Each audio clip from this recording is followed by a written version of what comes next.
First up, we're shredding PLA. It's a difficult to process material because it's very hard, and the low temperature resistance means that the material can clump together when it heats up.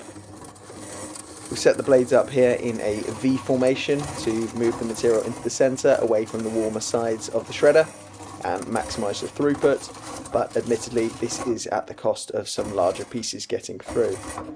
There is a grill that can be added to the bottom of this shredder, but again that keeps the material in contact with the blades for too long and you get more clumps.